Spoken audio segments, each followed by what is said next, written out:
भौतिक विज्ञान में F बराबर R/2 में संबंध आपको पढ़ाया जाएगा। F क्या है? फोकस दूरी है। R क्या है? आपकी वक्रता त्रिज्या है। फोकस दूरी और वक्रता त्रिज्या में संबंध आपको आज पढ़ाना है। और ये अवतल दर्पण के लिए क्वेश्चन आएगा आपका। अवतल दर्पण के लिए फोकस दूरी व वक्रता त्रिज्या में संबंध ज्ञात कीजिए। ये क्वेश्चन हमेशा आता है, करीब 4 नंबर में ही आता है। देखिए, सबसे पहले हम इसके फिगर को समझेंगे कि ये माना एक MM' अवतल दर्पण है। ये हमारा एक अवतल दर्पण है MM'। अवतल दर्पण किसे कहते हैं? पहले हम जान लें कि अवतल दर्पण किसे कहते हैं। वह गोलीय दर्पण जिनके उभरे हुए भाग पर कलाई, पेंट या पॉलिश किया जाता है और उसके धसे हुए भाग से प्रकाश की किरणों का परावर्तन होता है, ऐसा दर्पण हमारा अवतल दर्पण होता है। तो माना ये MM' एक अवतल दर्पण है। यहां लिखेंगे माना MM' एक अवतल दर्पण है।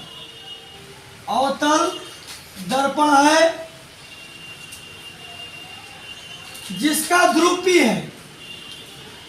जिसका ध्रुव P है। ध्रुव क्या होता है? ये ध्रुव P है। ध्रुव किसे कहते हैं? ध्रुव को बोलते हैं पोल। तो दर्पण के परावर्तक तल के मध्य बिंदु को, दर्पण के परावर्तक तल के मध्य बिंदु को दर्पण का ध्रुव कहते हैं। आप लिखेंगे माना MM' एक अवतल दर्पण है जिसका ध्रुव P है और उसका फोकस F है और वक्रता केंद्र C है। लिखेंगे आप माना MM' एक अवतल दर्पण है जिसका ध्रुव P है, फोकस F है तथा वक्रता त्रिज्या R है। वक्रता त्रिज्या R है। इस दर्पण पर मुख्य अक्ष के समांतर, किसके समांतर? मुख्य अक्ष के समांतर। मुख्य अक्ष क्या है? दर्पण के ध्रुव और वक्रता केंद्र से, दर्पण के ध्रुव और वक्रता केंद्र से जाने वाली रेखा मुख्य अक्ष कहलाती है। तो मुख्य अक्ष के समांतर एक किरण AB आपतित होती है जो परावर्तन के पश्चात फोकस से वापस जाती है। लिखेंगे आप माना MM' एक अवतल दर्पण है जिसका ध्रुव P है, फोकस F है, वक्रता केंद्र C है। दर्पण के मुख्य अक्ष के समानांतर एक किरण AB आपतित होती है जो परावर्तन के पश्चात फोकस से जाती है। ऐसा ही आपको लिखेंगे कि दर्पण के मुख्य अक्ष के समांतर एक किरण AB आपतित होती है। AB आपतित होती है जो परावर्तन के पश्चात,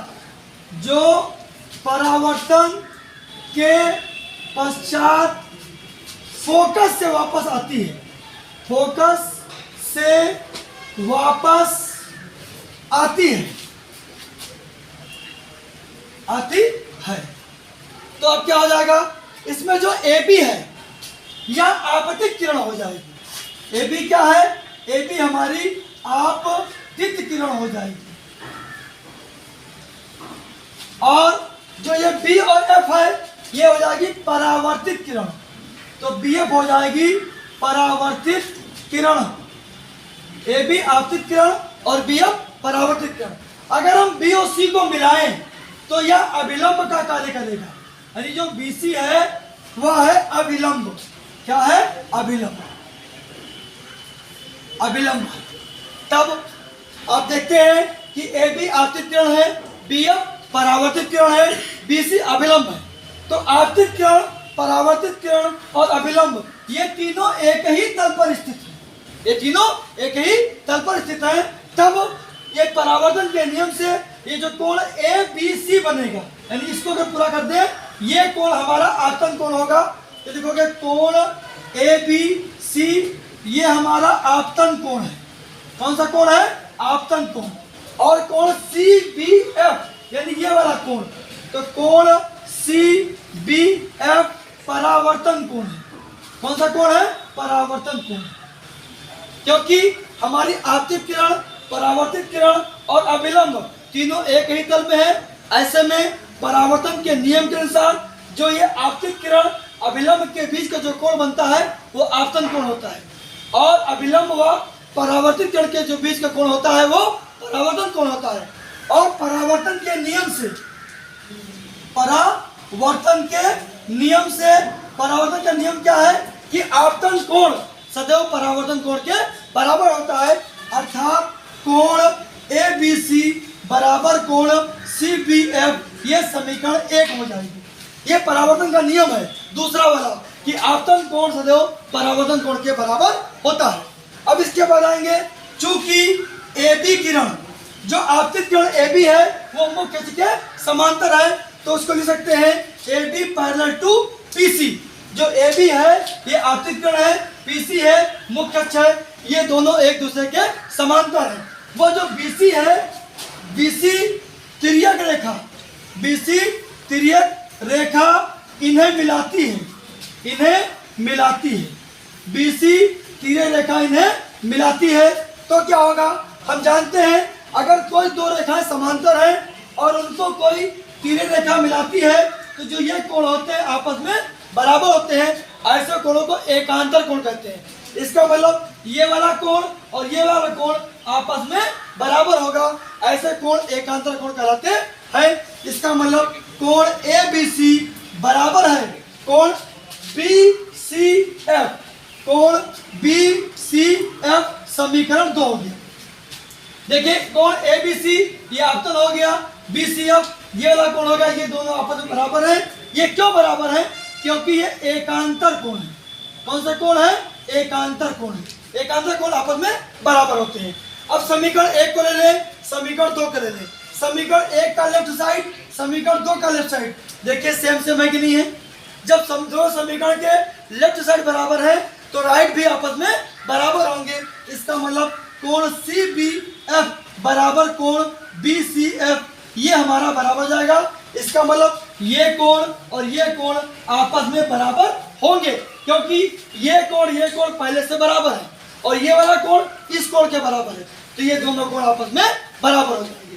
अब क्या करेंगे, अब हम इस चित्र में त्रिभुज लेंगे BCF, ये त्रिभुज लेंगे BCF, लिखेंगे त्रिभुज BCF में, त्रिभुज BCF में क्या करेंगे, ये कोण बराबर है, तो जब दोनों कोण बराबर है तो इसकी संगत भुजाएं भी आपस में बराबर होंगी, क्योंकि बराबर कोणों की संगत भुजाएं आपस में बराबर होती हैं। इसलिए चूंकि ये दोनों कोण बराबर हैं, इसलिए जो ये भुजा BF है वो CF के बराबर होगा। तो लिखोगे BF बराबर CF।